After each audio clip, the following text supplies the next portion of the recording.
Today I'm talking about the Crossroads, um, my guide to making tough decisions. So about a year ago, actually today, I made a really tough decision. Basically, the decision was to quit my really comfy job and head out into the wide universe with no plan. Um, well, I actually had a plan. That's silly to say, but the plan was not easy, right? But I had to make a tough decision, or I felt like I had to.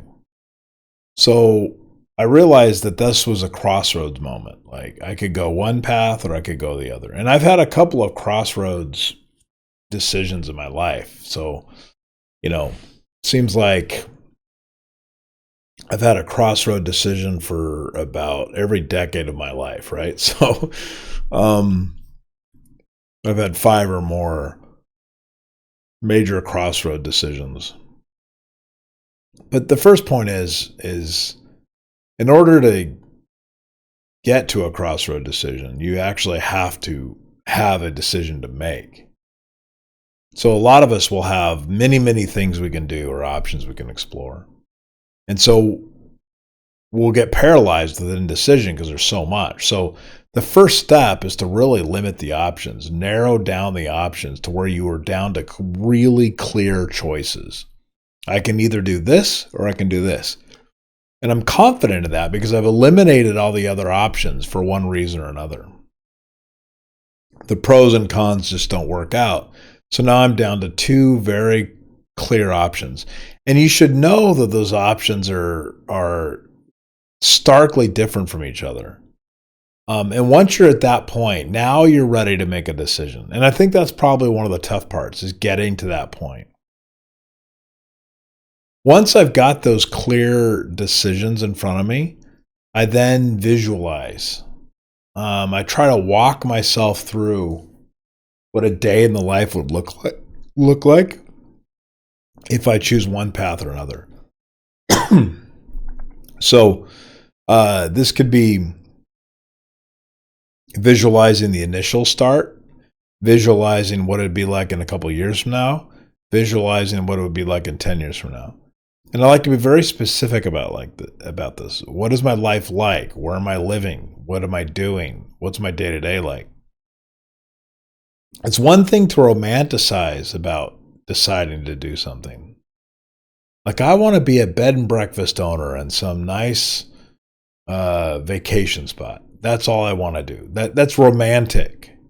But if you visualize what it's going to take to do that and the actual work it will take, and what your day-to-day would really be like, it may not be so romantic anymore, right? So it's important to visualize as part of the exercise. And then you'll start to probably come up with which one is more appealing to you and which one is better from a gut instinct perspective based on your visualization. And then finally, you just have to realize that no decision is perfect. All decisions are going to be bad. I know that's disheartening, but it's just true.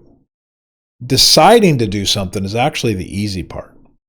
The hard part is dealing with the decision. And no matter what decision you make, there's going to be issues, bumps and bruises and problems and challenges to overcome. It doesn't matter what decision you make. There's a myth that you can choose the easy path.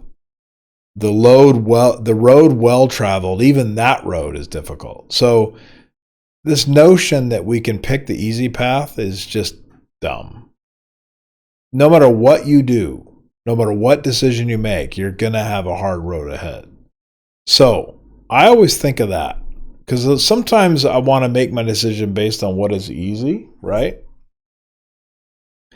And realizing that easy is a myth is helpful to me because I don't want to not choose the correct path just because I think it'll be hard. All paths are hard. So and by the way, you don't have to be at a crossroads. You can go happily along your life and never be at a crossroad. But I have a feeling that people that have not had that crossroad moment at least a few times in our lives. There's something wrong.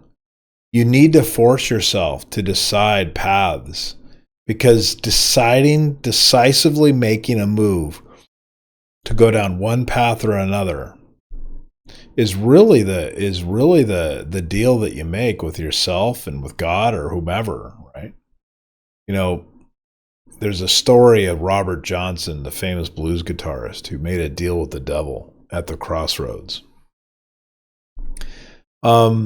And the story is that he was wandering and he didn't have a nice guitar and he couldn't play the blues. And then he met the devil at the Crossroads, and the devil granted him his wish. But I think in reality what it was is he had to decide what it is he wanted to be, right? He could go live the life like his ancestors had lived and work a menial job, or he could become a musician. I think he had to decide. The musician path was risky because he wasn't good at it. He didn't even have a guitar, and it would take lots and lots of practice to become better than what he was. So I think he just made the decision. And that Crossroads decision, he chose to be a blues guitar player.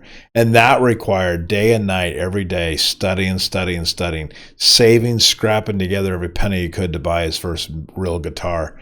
And yeah, he did have a miraculous change where in 6 months' time, he was actually a decent player. But everybody, when they saw him after he came back, were like, wow, the devil must have given him great power. But I think it was really him just making a decision. And so there we are, the crossroads that we come to in our lives to make a decision. And remember, there's no right decision. It's the decision that you can live with and that you're willing to put up with. That's the one that matters.